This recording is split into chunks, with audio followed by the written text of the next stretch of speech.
Quick note before we get into this video. Breast cancer, as a matter of fact, any cancer is serious. Our lives and the lives of all of those affected by cancer take a hard and sudden turn. We have wept, we've sat in silence both together and apart. There were moments of excruciating pain and fear, and moments where the feelings couldn't even be put into words. Those moments, for right now, for us, are in the past. We celebrate, we love in light and in gratefulness. Everyone experiences trauma differently, and everybody copes differently. This is us. This is our story post chemo. Hey friends, welcome back to my channel. Thank you for spending your time with me. Thank you for watching. So today's video is going to be a little bit different than the other content that I have on my channel. As most of you may know, October is Breast Cancer Awareness Month. And also, as you can see, I have a very lovely guest beside me here today, my mom. Hey, Want to introduce yourself? Hi, I'm Charmaine, aka Love and Locks, owner of Love and Locks, natural hair locks and Breast cancer is something that has definitely impacted our lives. Earlier in 2020, my mom here was diagnosed with breast cancer. So she is currently among millions of women who are in the fight to beat breast cancer. So this video is going to be just giving some insight on her journey, on what exactly she's been going through, how this has impacted the people around her. And again, my major goal is to just bring awareness and to encourage everybody to go out there, do self-exam or get exams by your doctor. Just, be on top of it. So if you're interested and you'd like to keep watching, stay tuned. So although, of course, my mom knows her own story and her family knows as well, we just figured that it might be a little bit easier to get some questions so that we can kind of streamline our discussion and the information that we wanted to share. So the first question is, when were you diagnosed and at what age? I was diagnosed January 2020. I was 47 when I got my diagnosis. Okay. And what stage were you diagnosed with? I was stage 2 and stage 3A. One lump was larger than the other. The small lump was stage 2 and the larger lump is stage 3. Okay. How was the cancer initially detected? For example, through BSE, a CBE, or an annual mammogram? So I found mine on my own. It was nothing uncomfortable. It was just an odd little lump, and it was not fully visible to the naked eye, but you could feel it. How did you feel when you first received the news? Oh my God. Tears. It was devastating. I was devastated. I was in shock. Everything flashed before your eyes, your whole mind. Oh my God, I gotta tell my kids. Oh my God, my wife. Oh my God, the grandbaby. Oh my God, my job. Oh my God, but wait, I'm this old. But hold on, it's not in the family. How is this possible? Yeah. It was devastating. Yeah. And I thought at that time, I have no experience with it. I have no knowledge about it. So breast cancer sounds like a death sentence. It did, yeah. And that was where my head was at in the beginning. I remember my mom called me. I was driving and she FaceTimed me and I answered and I was just like, hey, because that's always what we do. And I saw her face and I could tell that something was wrong and I was like, is everything okay? And then obviously she just broke down and started crying, and I can only imagine the way that she felt getting the news, because to me it felt like somebody had ripped my heart out my chest, because I was like, there's no way that this could be happening to my mom. Not my mom. This isn't a thing for us, Exactly. Okay, so the next question is there a family history of breast cancer? Absolutely none. My mother doesn't have it, her mother doesn't have it. None of the women, we are a family of women, and nobody has it. Yeah. Was really out of left field. Like, absolutely. Just shocking. Yeah. Absolutely. The diagnosis is that mine is hormone driven, so it didn't need family history. Okay. That's also good to know in the sense that I know a lot of people, there is an idea that, oh, obviously if it's in your family, then, that's when you should be more concerned, or that's when you should be more diligent about getting checked. But as you can see, like it can literally happen for many, absolutely, many reasons. It happens to young, it happens to older, it happens. So check the tatas. The next question that we have is, did you have a support network? If not, how did you overcome it or find it?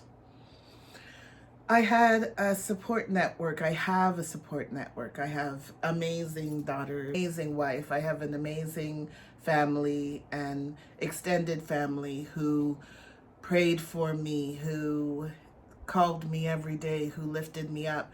My Love and Locks family, my clients have been extraordinary. I had people bringing meals and leaving it outside. Of course, this happened, unfortunately, during COVID, which made things even harder. But I had so much support, and I'm so blessed. I still have it, and I'm amazed. I'm amazed at the support. I know. It was really amazing to see. Of course, like, we already know that our family is amazing, and as my mom's wife, she's right actually over there, but she is literally amazing, okay? But just to see all the support and like how quick everybody really like just banded together was really amazing to see. They rallied, absolutely. Okay, the next question would be, tell me about your treatment process so far. Okay, so it feels like it was long, but again, it was at the start of COVID, so things went crazy fast in a really oddly slow way. So January, I was diagnosed. I did every type of test, scan, every kind of machine, every poke, biopsy, everything for about a month. And then I had a double mastectomy in March and had to heal from that. And then I started chemo in April. I believe so. And chemo ended August 24th. Such an exciting day. Oh, I was so excited. Yeah. It was tough, not something I recommend. And healing from that, now I'm going to be going into the radiation section of treatment. If you had to say, and I'm sure that there were so many incidences and so many times when you're like, wow, this is the worst. Do you have a recollection or something that you were like, wow, I wasn't expecting this, like from the, like after chemo? Or for example, obviously one of the main things is like you lose your hair. Like what was the most shocking thing for you that you kind of went through? Oh, losing my hair was a big deal. But having the double mastectomy was a bigger deal. I loved my girls. So having that part of you taken away, you question so much stuff. Your womanhood, am I going to be attractive? Oh my gosh, I look so different. But I got over that. Living makes you get over it, get through it. And then the hair loss. That was major. Even though I'm a hairdresser, I cut my hair all the time. Before the bald, I had a very tiny, short, blonde, gorgeous She was thing. always changing her hair. Just the fact that I had no control over it, that's what did it for That's me. what I would assume too. It's like, it's not your choice. And like, that's the one thing, was the fact that all of these things were your choice. Absolutely. And that's what also was empowering you and everything like that. So going through something that's not your choice, I can only imagine how it was crazy. Yeah, how crazy that was. Okay, the next question is, were there any programs or services offered to you that would help with the treatment process? Because it was during COVID, a lot of things had stopped. Okay. So I don't feel I got to take advantage or got the benefit of a lot of the things that are out there. Yeah. I did speak with someone who had gone through treatment herself. Okay. And if I had a question, I actually called her, and Okay. she was so amazing, and I really appreciate. Thanks, Nikki. Shout out to you. Okay, next one is, did you face any obstacles during your treatment process? If so, how did you overcome these obstacles? Obstacles? No. I think it was just time frame, getting into the hospital with COVID happening Yes. was difficult. Even now, with COVID still Yeah. around, I have a lot of appointments by phone as opposed to being able to see someone and get my questions Yeah. answered. So it feels a little, I wish I was more cradled and taken care of, and that Absolutely, way. yeah.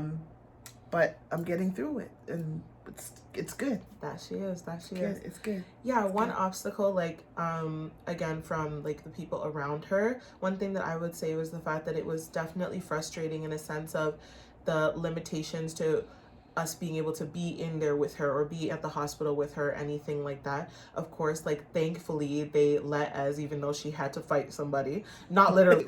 So that's definitely one of the things that I would say was really tough and an obstacle, like, Yes. seeing, like, trying to support you through it and being like, oh yeah, well, from afar almost, or Yeah. when she gets home kind of thing. And it's like, we're And trying to be actually, there all the time. when you Yeah. mentioned that was difficult. Yeah. Sitting, getting chemo, and sitting in the chair and having these things, and nobody was there. You're there with your Yeah. thoughts.